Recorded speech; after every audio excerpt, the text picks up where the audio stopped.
Invite money into your home. It's been waiting outside for years. Florence Scovel Shinn taught that supply is a living presence that stands at the threshold of your life, knocking patiently, waiting only for the one motion that lets it cross over, the opening of a willing door. The Bible says it plainly, "Behold, I stand at the door and knock. If any man hear my voice and open the door, I will come in and sup with him, and he with me." This is Revelation, chapter 3, verse 20. And beloved, money has been standing outside your home for years, knocking so softly you mistook it for wind, so patiently you mistook it for silence. But it was never silence, it was supply itself, asking for nothing but an open door. So let us open it now, together, with a word. Say it with me. I open the door of my consciousness. I welcome my good without delay. My word is my wand. Again, I open the door of my consciousness. I welcome my good without delay. My word is my wand. If you feel that door beginning to move tonight, type the 2 words "come in" the comments below. Let that be your first small act of faith, the first turn of the handle from your side. The first key is this: stop chasing money down the street and start opening the door of your own home. Florence Scovel Shinn taught that the chase itself is a confession of lack. For you do not run after what you believe is already yours, you simply open to receive it. So many of us have spent years standing on the porch of our own lives, straining our eyes down the road, looking for supply to arrive from somewhere else, from someone else, from some future day, when all along it was standing directly behind us, knocking on the door we forgot we owned, the door of our own believing. Think of the man who checks his mailbox 3 times a day, looking for the check that will finally save him, running to the corner to see if his ship has come in. And all the while, the very door of his own house sits closed behind him, because he has been taught to look outward for his good, instead of inward. Picture, instead, the woman who stops running down every road that promises money and simply turns toward her own life, her own thinking, her own quiet decisions, and there, behind her, is the door she never noticed, warm light already leaking through the crack beneath it. That is where your good has been the whole time, not down the street, not in someone else's hand, not in a future that keeps receding, but here, close, waiting only for your attention to turn toward it. Tonight you stop looking outward, and you turn around. You place your hand on the knob of your own consciousness, and you simply turn it. So speak this decree with me. I open my door. My good is already here. Again, I open my door. My good is already here. The second key is this: your spoken word is the hand that actually turns the lock. Florence Scovel Shinn taught throughout her writing that words are not sounds that vanish into air. They are decrees that travel down into the subconscious and take on form. The subconscious is soil, and every word you speak is a seed dropped into that soil, whether you meant to plant it or not. When you say, "I cannot afford it," you are not describing your life, you are legislating it. When you say there is never enough, you are not reporting a fact. You are writing a law for your own household to obey, and that law, once spoken, goes to work quietly, faithfully, exactly as instructed. Think of a woman standing in a grocery store aisle, holding 2 items, and sighing to herself, "I really cannot spend this much." She has just spoken a decree, and her subconscious, ever obedient, ever literal, begins arranging her whole month around that very sentence. She will find the unexpected bill, the slow week at work, the small emergency, not because life is unfair to her, but because she herself handed over the order, and the universe, patient and impartial, simply filled it. Now picture that same woman, same grocery aisle, same items in her hand, but this time she says quietly, "My supply is generous. My needs are always met. She has just turned the lock a different direction entirely, so the second key asks you to notice the words you have been muttering at your own front door, the tired little phrases about tight months and thin wallets and bad timing that you have spoken so often they feel like simple truth rather than what they really are, which is old instruction, and to replace them, quietly, deliberately, with words that turn the lock instead of jamming it. Say instead, "My supply is on its way to me now." Say instead, "Everything I need arrives at the perfect moment." Because the subconscious does not argue with you. It does not weigh whether your words are fair or reasonable. It simply executes the instruction you hand it. It is the silent partner in your business, the unseen hand in your home, and it has been standing ready this whole time, waiting only for a clearer order than the fearful murmuring you have been giving it for years. This is why Florence Scovel Shinn urged her students to listen to their own speech, the way one listens to a stranger, catching the complaint before it finishes leaving the lips, and turning it, right there, mid-sentence, into a decree of plenty instead. Because every single sentence is either a key or a jam. There is no neutral word. So tonight you give a new sentence, and you give it as though you already trust the one receiving it. So speak this decree with me. My word is the key that unlocks my supply now. Again, my word is the key that unlocks my supply now. The third key is this. Before supply can walk through your door, the hallway behind it must be cleared. Florence Scovel Shinn often spoke of the clutter we carry in consciousness, the old resentments, the remembered lack, the fear that good things never last for people like us. And she taught that this clutter piles up in the very hallway that supply must walk through to reach you. Picture it plainly. You have opened the door with your word, but behind that door sits a hallway stacked high with old boxes. A box marked, "I was let go from that job once." A box marked, "My family never had money." A box marked, "I always lose what I gain." And every time good tries to walk toward you, it stumbles over these boxes and turns back, thinking the way is blocked. Think of a woman named Grace, who prayed faithfully for a better income and spoke lovely words each morning, and yet every evening sat at her kitchen table, adding up old bills in her mind, remembering the year the business failed, remembering her mother saying money slips through our fingers, remembering every disappointment, as though it were still happening this very hour. She had opened the door with her lips, but her hallway was so full of these remembered boxes that nothing new could get through, and she wondered why her prayers seemed to knock against something soft and heavy and unmoving. This is the very picture Florence Scovel Shinn was pointing to. A consciousness that keeps rehearsing old lack cannot receive new supply, no matter how sweetly the word is spoken at the door, because the word must still walk down that hallway to reach the rooms where you actually live. So the third key calls you to walk that inner hallway now, slowly, honestly, and to release each box by name, not by fighting it, not by dragging it out with force, but simply by refusing to feed it any longer with your attention. You say, "That was true once, it is not true now," and you set the box down, and you keep walking. Notice you do not need to relive the story to release it. You only need to stop opening that particular box each night to check on its contents. The box marked, "I always lose what I gain," has no power once you stop lifting its lid. This is the daily housekeeping of consciousness, the sweeping that Florence Scovel Shinn called for again and again, because a home that is not swept collects the very dust it is trying to be rid of, and a consciousness that is not cleared collects the very lack it fears. And this housekeeping is not a one-time spring cleaning, it is a daily habit, the way you would not leave dishes piled for a year and expect the kitchen to stay pleasant. You would not expect a hallway to stay clear if you keep setting new boxes down in it out of habit. So each time an old fear rises, treat it exactly as you would treat dust that has resettled on a shelf you already cleaned.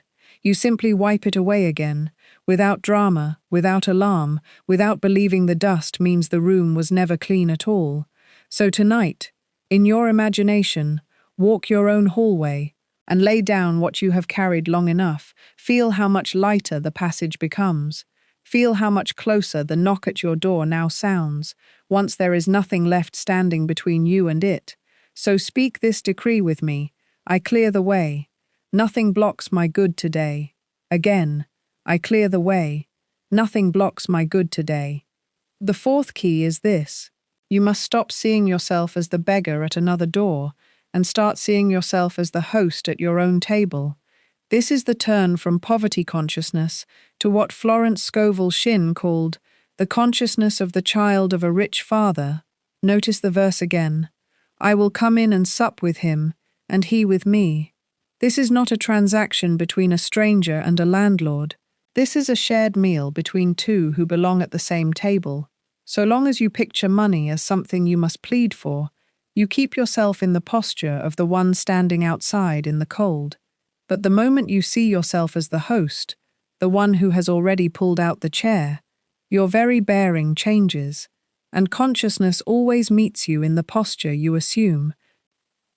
Think of the difference between a woman who walks into a bank trembling, feeling she does not belong there, and a woman who walks in knowing the manager works for her account as surely as she works for her own good.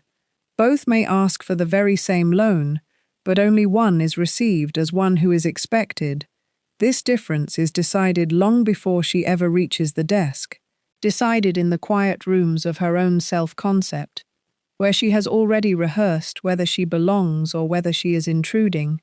The teller only reflects back whatever she has already decided about herself.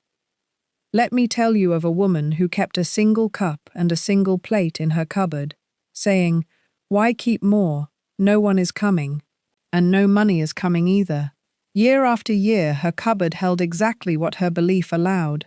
One day she was taught this very key, and with trembling hands, she set out 2 cups instead of 1, 2 plates instead of 1 for herself, 1 for the supply she was learning to expect, as surely as the sunrise. At first it felt foolish. Some old voice whispered she was ridiculous, setting a place for a guest who might never come. But Florence Scovel Shinn taught this is not pretending, it is rehearsing the truth ahead of its appearing. The subconscious does not know the difference between a table set in faith and one set in fact. It only knows what it is shown, night after night. And within weeks, that second chair was filled in substance. An unexpected sum arrived. Then steady work, then ease, because she had stopped setting her house like a beggar's shelter and started setting it like a host's banquet room. Your self-concept is the invitation you extend to your own supply. If in your mind you are the beggar, you will attract the door slammed shut. If in your mind you are the host, supply will always find its seat set and waiting.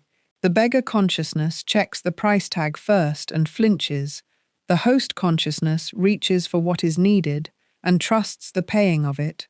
The beggar consciousness rehearses every reason the answer will be no before she has even asked. The host consciousness assumes welcome before a single word is spoken. The beggar consciousness stands at the edge of the room, waiting to be told she may come further in. The host consciousness moves freely through her own home because she never doubted it was hers. This is not reckless spending, it is the quiet dignity of knowing your place at the table was reserved before you arrived. A true host, expecting an honored guest, does not wring her hands at the window, wondering if there will be enough. She moves through her home with calm certainty, lighting candles, warming the bread, because she has already decided the guest is coming, and the only sensible thing is to prepare. This settled ease, not desperate hoping, is what Florence Scovel Shinn asked her students to cultivate toward their own money. Think of a young man starting a small business from a spare room. Every day he answered calls with a knot in his stomach. Certain each client did him a favor by considering his work. He undercharged out of fear. He apologized before being asked, and his business stayed thin for a long season, until he began to picture his desk not as a beggar's corner, but as the head of his own table. He spoke of his worth plainly. He pictured the client as the guest, arriving grateful to be welcomed, rather than himself grateful merely to be tolerated. Nothing about his skill changed. Only his posture changed. Only his self-concept changed. And within months his table was fuller than it had ever been, because he had finally taken his seat as host, rather than standing outside as supplicant. So tonight, quietly change your concept of who you are. You are not the one hoping to be let in somewhere. You are the one who owns the house, and money is your expected guest. Walk through your own rooms and notice where beggar consciousness has been sitting in the host's chair. Notice the small ways you still flinch, the way you brace before opening a bill, the way you soften your voice when naming your own worth, as though asking permission for a fact that needs none. And gently take that chair back. Set 2 places if you must, one for yourself and one for the supply already on its way, and let your whole bearing, your walk, your voice, say plainly, I am not waiting to be invited in. I am the one who opens the door and bids my good welcome. So speak this decree with me. I am the host of abundance. I welcome my supply. Again, I am the host of abundance. I welcome my supply. The 5th key is this: you must release your grip on the door and let it open in its own perfect timing. Florence Scovel Shinn taught endlessly against what she called forcing, the anxious pushing at a door that has not yet been given the word to open. So many of us do the beautiful work of decreeing, of clearing the hallway, of changing the self-concept, and then ruin it all by standing at the door rattling the handle, checking the mail every hour, refreshing the account every few minutes, straining to see if the knock has been answered yet.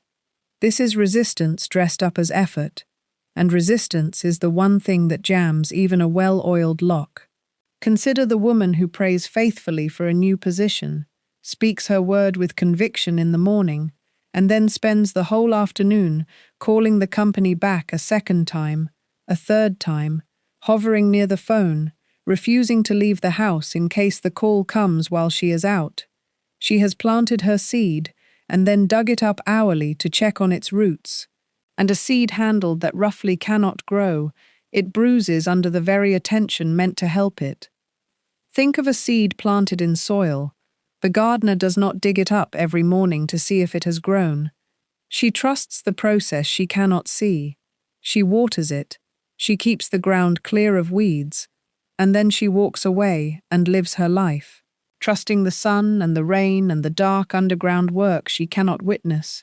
Your prayers and your decrees are seeds planted in the rich soil of the subconscious, and they too need the dark, uninterrupted, to do their quiet work. When you release your grip on the door, you are not giving up on your good. You are trusting the very law you have set in motion with your own spoken word. You are saying, I have spoken, I have cleared the way, and now I release the outcome into the hands of a timing wiser than my worry. Florence Scovel Shinn never taught indifference. She taught active faith, which says the work is already done in the unseen, and my only task now is to walk in confident expectancy, while anxious effort says I must keep pushing or it will never come, and that pushing is the very thing that keeps the door from moving on its hinge. Let me tell you of a man named Arthur, who had spoken his word over a small business loan he desperately needed. He had opened his door with a clear decree, swept his hallway of the old memory of a bank that once turned him away, and yet once the application was submitted, Arthur could not leave it alone. He called the loan officer every second day. He drove past the bank on his lunch break just to look at the building. He checked his mailbox before the mail truck had even reached his street. And each small act, harmless as it seemed, was a hand tightening around a door that only needed to be left alone. His wife finally said to him gently, "You have already asked. Now let the asking rest." And slowly, he began to see the difference. He began to say his word once in the morning and then turn his attention fully to his ordinary day. And it was only when he stopped standing guard over the mailbox that the letter of approval finally came. Not because his suffering had earned it, but because his hand had finally opened enough for the door to move freely on its hinge. But picture two travelers waiting for a train. One paces the platform, checking her watch every few seconds, straining her neck down the empty track, growing more agitated with every silent minute. And the other sits calmly on the bench, humming softly, fully certain the train is already on its way, because the schedule said so. Both trains arrive at exactly the same moment. The timetable does not change because one traveler suffered more, but only one traveler enjoyed the waiting, and only one was in the right state to receive the good news with joy, rather than exhausted relief. Your good is already scheduled. It does not need your frantic pacing to arrive on time. It needs only your open, receptive waiting. She noticed that releasing the door is not the same as forgetting it entirely. You release your good the way a mother releases a grown child to walk across a room alone, with tenderness, with confidence, her hand ready but not clutching. The gardener who trusts her seed still waters it faithfully each day. She has simply stopped digging it up to inspect its roots. So too you may still speak your word each morning, still keep your hallway swept, still set your table as the host. But you release the compulsive checking, the anxious counting, the frightened watching of the clock. This is the quiet discipline Florence Scovel Shinn called divine indifference. Not coldness, but a settled trust, so complete it no longer needs to keep proving itself through worry. So tonight, wherever you have been rattling a handle, whatever check you have been refreshing, loosen your hand, step back, and let the door swing at last on its own perfect hinge, in its own perfect hour. So speak this decree with me. I release the door. My perfect supply enters on time. Again, I release the door. My perfect supply enters on time. The sixth key is this. Money that is welcomed into your home must also be allowed to flow back out, because supply that is hoarded behind a locked door stagnates, but supply that circulates multiplies. Florence Scovel Shinn taught that we are channels, not reservoirs, and a channel that is dammed up grows stale, while a channel that flows freely stays clean and full and ever renewing. Picture two neighbors on the same street. Both receive the very same unexpected check in the very same week. The first locks it away in a drawer, clutching it the way a frightened child clutches a single coin, terrified that if she opens her hand it will vanish forever, and month after month nothing more arrives to join it, because a locked drawer, however full, is still only a drawer. It is not a channel. It cannot receive what it will not first release. Now picture the second neighbor. She lets a portion of it move. She pays an old debt with a glad and unclenched hand. She sets aside a portion in gratitude. She treats her own tired self to some small good thing as a quiet sign of trust in the supply still coming, and within weeks, without struggle, more arrives to meet her, because she had become a moving river instead of a locked box. Think now of a woman named Ruth, who worked long hours and came home each night to slide her few coins into an old tin box under her bed, refusing even flowers for her own table, refusing even a small gift to her sister at Christmas, calling it wisdom when it was only fear wearing the disguise of caution.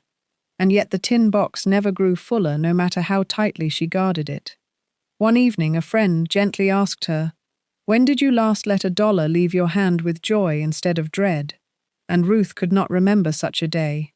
She realized her tin box was not a river at all. It was a small, stagnant pond.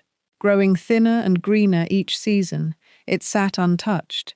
This is the very picture of a consciousness closed at the back door, even while it stands open at the front. Supply may knock and enter, But if it is met only with clenched fingers, it cannot stay long. This is the picture Florence Scovel Shinn returned to, again and again, the stagnant pond that grows thin and empty, against the flowing river that stays clear and full, forever renewed by the very source that feeds it. Think of your own checkbook. Has it become a locked drawer you stare at with anxious eyes, refusing to let a dollar move, for fear there will not be enough? Or has it become a river through which good moves gladly, blessing your bills, blessing your family, blessing a stranger now and then, and returning to you multiplied because it was never asked to sit still? So many sincere people open the front door of consciousness with real faith, and then, the moment something arrives, slam the back door shut in panic, gripping what has come so tightly that their own fear becomes the dam. This is why Florence Scovel Shinn linked giving with receiving, not as a bargain kept on some unseen ledger, but as the simple, honest mechanics of a river. You cannot dam a river and call it abundant. You can only let it run, trusting it is fed continually from a source that never stops supplying it, and the flowing need not be dramatic to be effective. A coin passed along freely, a bill paid without the old sigh of resentment, a small kindness done quietly for someone who will never know its source. These small movements keep the channel supple, keep it from stiffening into the fearful grip that turns a river back into a locked drawer. Notice your own hand as you pay a bill this week, whether it moves with tightness or with ease. That small motion, repeated daily, trains your whole consciousness in the habit of flow. So the sixth key calls you to open not only the front door of your home, but the back door as well. Let money come in through the one, and move gladly out through the other, without clutching, without calculation, without the fearful tightening that says, if I let this go, there will be nothing left, because a clutching hand cannot receive more. It is already occupied holding tension, but an open hand, one that releases as easily as it receives, becomes the very picture of prosperity itself. So tonight, let something flow through you, a bill paid without resentment, a small gift given freely, a kindness extended without thought of return, and then watch how soon the front door of your life swings open again with more than you released. Because a river is never poorer for flowing. It is only poorer when it is dammed. So speak this decree with me. I let money flow through me. More returns to me. Again, I let money flow through me. More returns to me. The seventh key is this. You must keep faith burning at your door long after the first knock has faded and the night has grown quiet. This is perhaps the hardest key of all, because it asks you to keep believing in the interval, in the stretch of days or weeks when nothing visible seems to be happening, when the door looks just as closed as before you ever spoke a word. And Florence Scovel Shinn called this the testing time, the moment when old conditions press in hardest just before they break. And she taught that most people give up right at the threshold of their own breakthrough.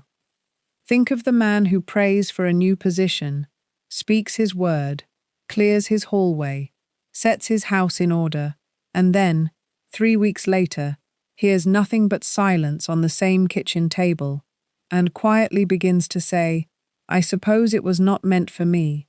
In that very moment, he snuffs out the lantern he only just lit. He calls it being realistic, but Florence Scovel Shinn taught that facts are only yesterday's truth still lingering in the room, and the moment you agree with lingering yesterday, instead of the word you spoke today, you hand the door back its lock. Now think of a woman who has prayed for months for the sale of her small house, and every well-meaning friend begins to say, perhaps it is time to lower the price, perhaps the timing was wrong, and she feels that same pull to blow out her own lantern just to stop the ache of hoping. But instead, each evening, she stands at her window and says quietly, my house is already sold in consciousness. The buyer is already being led to my door. not with strain, but the way one hums a familiar tune while doing the dishes. And this steady, undramatic repetition is exactly what Florence Scovel Shinn called keeping faith alive. Not a single burst of belief followed by collapse, but a small flame, fed nightly until the wind outside no longer touches it. Picture also an ordinary Tuesday, a young mother at her kitchen table with a stack of small bills, having declared for 2 months that her supply is abundant, and this Tuesday looks exactly like every Tuesday before, the same modest balance, the same quiet worry pressing up through her chest, and she has 2 choices: to let the plain arithmetic become her whole truth for the day, or to let the word she already spoke remain her truth instead. She takes a breath, says quietly, "My good is already arranged," and goes on with her ordinary day, and this small, undramatic choice, repeated across many such Tuesdays, is the very substance of the 7th key. Faith is rarely a mountaintop moment. It is mostly a long, plain road, walked one unremarkable afternoon at a time. This is why Florence Scovel Shinn loved the old promise: "Do not grow weary, for you shall reap if you faint not."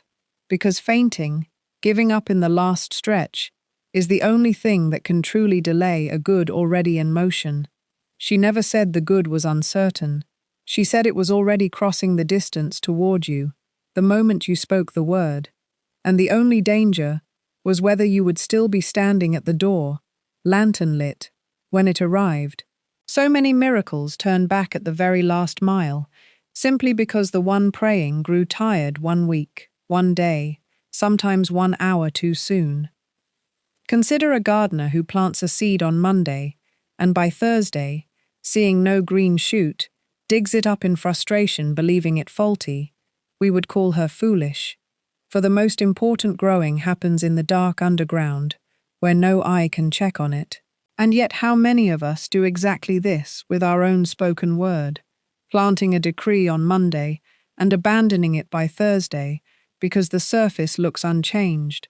The subconscious keeps its own hidden calendar, unseen and unhurried, and our task is never to dig up the seed, but only to keep the surface watered with steady expectation, while the real work continues where we cannot see it. So you keep a lantern lit through such a stretch, not by staring at it anxiously demanding it grow, but by returning to it gently, again and again, feeding it the same simple word: "My good is already arranged, my good is on its way," and then turning back to your ordinary evening, trusting the flame to hold while you are not watching it, and refusing to be talked out of what has already been spoken, even by the well-meaning doubts of those who love you most. Thank them kindly, and keep your own small flame exactly where it is. So tonight, if you have been knocking and waiting and beginning to doubt, if the silence behind your own door has started to feel like an answer, hear this clearly. Silence is not a no. Silence is simply the sound of something being prepared. So light the lantern again and let it burn steady, no matter how long this particular night happens to be. So speak this decree with me: I keep faith at my door until my good appears. Again, I keep faith at my door until my good appears. The 8th key is this: you must set your house in true order, both the outer rooms and the inner ones. For a guest as great as supply arrives only where it is genuinely expected. Florence Scovel Shinn often told of a woman who prayed for a home of her own, yet kept her present rooms shabby and makeshift, no flowers on her table, no good china in use, as though she did not truly believe better was coming. And she taught her to prepare a room as though the guest were arriving that very night, to set the good linens on the bed, before there was any sign of the deed. Because this outer preparation is a decree spoken in action instead of speech, telling the subconscious plainly that you expect your good and stand ready to receive it. Let me give you a picture closer to your own kitchen table. A woman named Ruth prayed for years for greater income, speaking lovely words each morning, Yet her apartment told a very different story than her lips did. The good dishes stayed boxed away, saved for a day she never quite believed would come. The welcome mat at her door stayed cracked and faded, because some quiet part of her whispered, "Why bother? Nothing new is really coming here." She did not see the contradiction, but Florence Scovel Shinn taught that the subconscious watches the hands as closely as it listens to the mouth, and Ruth's hands, daily, were declaring the opposite of her prayer. One afternoon, a teacher of this truth asked her, "Would you set this table tonight the way you would if your greatest good were arriving for supper?" Ruth laughed, a little embarrassed, and said she supposed she would finally use the good dishes and light a candle, and the teacher said simply, "Then do that tonight, not when the money comes, tonight." So Ruth unboxed the china with trembling hands, wiped years of dust from the plates, set 2 candles instead of 1, and sat down to an ordinary supper as though it were an occasion, and something in her shifted that very evening, not because the dishes carried magic, but because her whole bearing had finally agreed with her own prayer. Within weeks, new income began arriving from a source she had not even considered, and Ruth would say afterward that the real turning point was the night she stopped saving the good dishes for a someday that never arrives, and started living as though someday were already here. Think now of a woman who keeps a drawer stuffed with old bills she is afraid to open, sliding it shut quickly whenever company comes. And think how she also keeps a small drawer in her heart, just as stuffed, full of old hurts never quite unpacked, a harsh word from long ago, a friend who disappointed her, a version of herself she has never forgiven.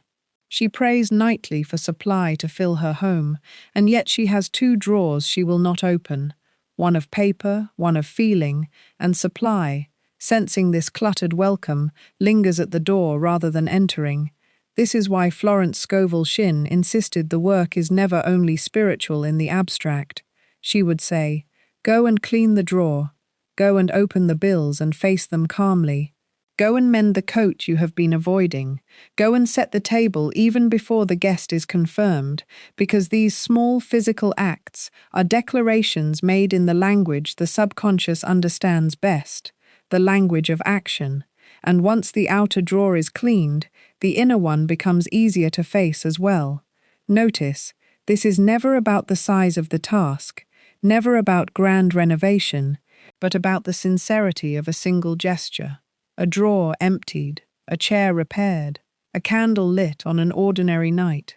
For a wealthy home with a cluttered, fearful consciousness behind its walls will still feel poor to live in, while a modest home kept in loving order can feel like the fullest place on earth.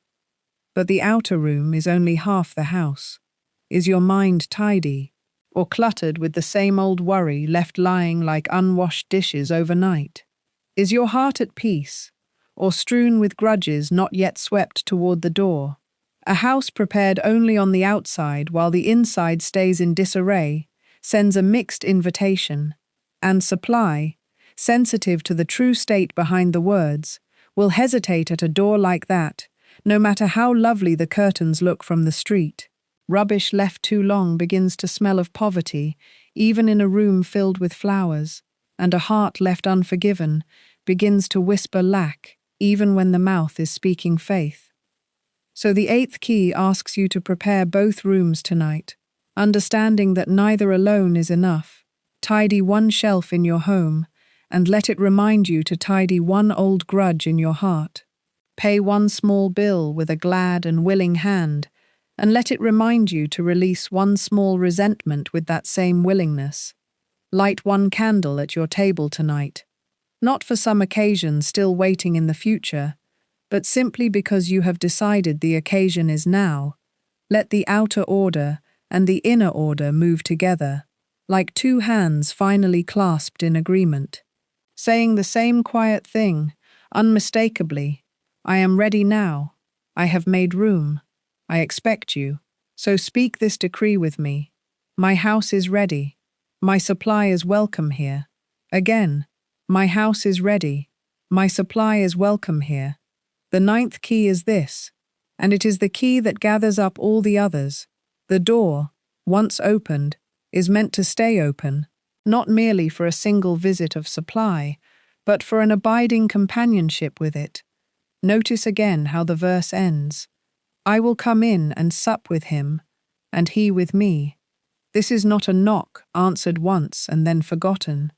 This is a meal shared, a relationship begun, a presence that is meant to remain at the table for good.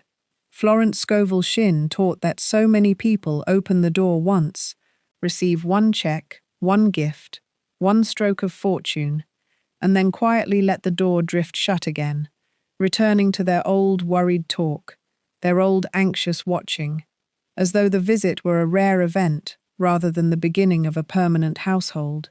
But supply is not a guest who visits once and vanishes. Supply is meant to become a member of your household, sitting at your table every single day. And the only reason it ever seems to leave is that the door was allowed to swing shut behind it. Through fear, through forgetting, through a return to old poverty talk, the moment things got a little easier. Think of a man who prayed faithfully for months for a raise at his work, and the raise came, and for a few weeks he walked taller, spoke gentler, gave more freely, and then, quietly, without noticing, he began to say again the old familiar words. I hope this lasts. I hope nothing goes wrong. Money is so hard to keep. And within a season, the very increase he had welcomed began to slip through his hands, as though the door behind him had swung shut, without his even hearing it close. He did not lose his good, because supply grew tired of him. He lost it, because he stopped treating it as a resident, and started treating it again as a rare and fragile visitor. This is the pattern Florence Scovel Shinn warned against, again and again. The door opened in faith, and then closed again in forgetting, and it is the reason so many people experience one good season, followed by a long winter, not because the universe is fickle, but because the door was never taught to stay open. So the ninth key calls you to make the opening permanent, to keep the decrees alive not for a week of excitement, but for the whole of your life, to keep clearing the hallway, even after it looks clean, because a hallway can gather new dust even after a good sweeping, a stray fear here, a moment of comparison there, a headline that frightens you into old language. And if you are not watching gently, quietly, the boxes begin to stack themselves again in the very passage you cleared, to keep the lantern lit even after the good has already arrived, because more good is always still arriving. There is no ceiling on supply. There is no final visit after which the door may safely be forgotten. Some imagine that abundance is a mountain to be climbed once and then rested upon forever. But Florence Scovel Shinn taught it is closer to a hearth fire. It must be tended, not anxiously, but faithfully. A small log added here, a little care given there, so that the flame never gutters out from neglect. This is the true meaning of a consciousness fully awakened to abundance, not a single windfall remembered fondly for years afterward like an old photograph on the wall, but a daily communion, a door that has simply stopped closing. Picture your own home now, not as a place you occasionally allow supply to visit when you remember to say the right words, but as a household where supply already has its own chair at your table, its own room down the hall, its own place among the family. When a member of your household leaves for the day, you do not fear they will never return. You know they will come back because they belong there. This is exactly how you are asked to hold your relationship with money now, not as a stranger who might wander off if you blink, but as one who belongs, who has moved in, who is simply present. And once you understand this, you stop asking, will money come? And you begin simply living as one for whom it has already, permanently, moved in. This is the quiet, settled confidence Florence Scovel Shinn called the consciousness of continuous supply. Not loud, not anxious, not checking the mail every hour, simply certain, the way you are certain the sun will rise, The way you are certain your own front door will still be standing there tomorrow morning, exactly where you left it tonight. So, from this night onward, let there be no more closing of the door behind the good that comes. Let every check, every gift, every open door of opportunity be received not as a rare exception to your life, but as the ordinary evidence of who you have become. Let your gratitude be steady rather than startled. Let your language stay rich, even in a lean week. Let your hallway be swept as a daily habit rather than a desperate emergency. This is the difference between a visitor who is grateful for scraps and a host who has simply come to expect a full table. You were always meant to be the second one. So speak this decree with me. I keep the door open. My good abides with me. Again, I keep the door open. My good abides with me. Here is the whole picture. Money has been standing at your door for years, waiting only for you to notice it was never far away. The first key opens the door instead of chasing the street. The second key speaks the word that turns the lock. The third key clears the hallway of old fear. The fourth key changes you from beggar to host. The fifth key releases your grip so the door can swing in its own perfect timing. The sixth key lets what enters also flow generously back out. The seventh key keeps the lantern of faith burning through the quiet interval. The eighth key sets both the outer house and the inner heart in order, and the ninth key keeps the door standing open for good, so that supply becomes not a visitor, but a companion who sups with you daily. If this teaching has stirred something quiet and certain in you, something that says, I am ready to stop waiting on the porch of my own life, then I want to invite you into what we call the Overflow Covenant, a gathering place for those who no longer wish to practice these keys alone. Week by week, we walk together through the deeper teachings of Florence Scovel Shinn. We speak the decrees together. We hold one another in faith through the quiet intervals. We celebrate together when the door swings open for one of our own, because supply multiplies fastest in fellowship, and a lantern held by many hands burns longer than one held by a single tired arm. This is not a transaction, it is a covenant, a shared agreement to keep every door in our lives open to the good that has been waiting outside for far too long.